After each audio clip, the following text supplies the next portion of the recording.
ये कहानी है एक छोटे से गांव मिठापुर के ईमानदार किसान रामू की, जिसके पास धन नहीं था लेकिन ईमान बहुत बड़ा था। एक दिन उसकी बेटी बीमार पड़ जाती है। उसके पास पैसे नहीं होता है। तभी रामू बोला, तू डर मत बेटी, पैसे का इंतजाम हो जाएगा और तेरी दवाई भी आ जाएगा। पत्नी बोली। कहाँ से लाए? हमारे पास एक पैसे तक नहीं है तो दवाई कहाँ से लाए? रामू बोला, हम कल ही जाते हैं सेठ जी से पैसे उधार लेने ताकि मेरी बेटी का इलाज कर सकूं। सुबह होते ही रामू सेठ के घर जाता है। सेठ बोलते हैं, क्या रे रामू, आज सुबह सुबह हमारे घर? रामू बोला, हाँ सेठ जी, बेटी की तबीयत बहुत खराब थी, इलाज के लिए पैसे चाहिए थे, कृपया मदद कीजिए। सेठ बोलते हैं, पैसे मिल जाएंगे, लेकिन ब्याज के साथ। अगर 6 महीने में पैसा वापस नहीं दिया तो तुम्हारा खेत मेरा। रामू मजबूरी में हाँ कर देता है। रामू पैसे लेकर घर आता है। पत्नी सीता रोटी सेक रही है। छोटी बेटी खांसी कर रही है। उन पैसों से बेटी का इलाज कर लेता है। कुछ दिन बाद, रामू, हे भगवान, बस इस साल फसल अच्छी हो जाए, वरना मैं सेठ जी का कर्ज कैसे चुकाऊंगा। रामू घर आ जाता है। सीता, आप फिर से बिना खाए काम कर रहे थे ना? रामू बोला, पेट से ज्यादा जरूरी कर्ज है सीता।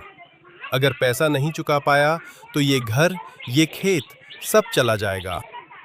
एक भारी आवाज के साथ सेठ गांव में आता है। लोग डरते हैं। सेठ तेज आवाज में, रामू, सिर्फ 1 महीना बच्चा है, पैसा तैयार रखना वरना खेत मेरा। रामू, सेठ जी, इस साल बारिश कम हुई थी, थोड़ा और समय दे दीजिए। सेठ बोलते हैं, बिजनेस में दया नहीं होती।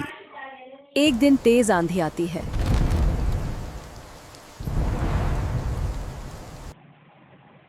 फसल गिर जाती है। रामू जमीन पर घुटनों के बाल गिर जाते हैं। रामू, मेरी सारी मेहनत सब खत्म हो गया। पत्नी बोली, भगवान पर भरोसा रखिए, वो हमें अकेला नहीं छोड़ेंगे। कुछ दिन बाद गांव वाले रामू की मदद करते हैं। रामू ने हमेशा सबकी मदद की है। आज हम सब मिलकर इसका साथ देंगे। मेहनत रंग लाती है। फसल ठीक ठाक हो जाती है। रामू, ये सब आप सबकी मदद और भगवान की कृपा से हुआ है। रामू पैसों की पोटली लेकर सेठ के घर जाता है। रामू, सेठ जी, ये लीजिए आपका पूरा कर्ज और ब्याज। ये कैसे मुमकिन है? मेहनत, ईमानदारी और गांव वालों का साथ। रामू, मैं गलत था, तुम सच में अमीर हो, दिल से। पैसे से इंसान बड़ा नहीं होता, ईमान और मेहनत से होता है। जो दूसरों का बुरा सोचता है वो कभी खुश नहीं रह सकता, लेकिन जो ईमानदारी से जीता है उसकी जीत हमेशा होती है। अगर आपको ये इमोशनल कहानी पसंद आई हो तो लाइक जरूर करें। कमेंट में लिखिए, ईमानदारी सबसे बड़ी ताकत है, और चैनल को सब्सक्राइब करना मत भूलिए।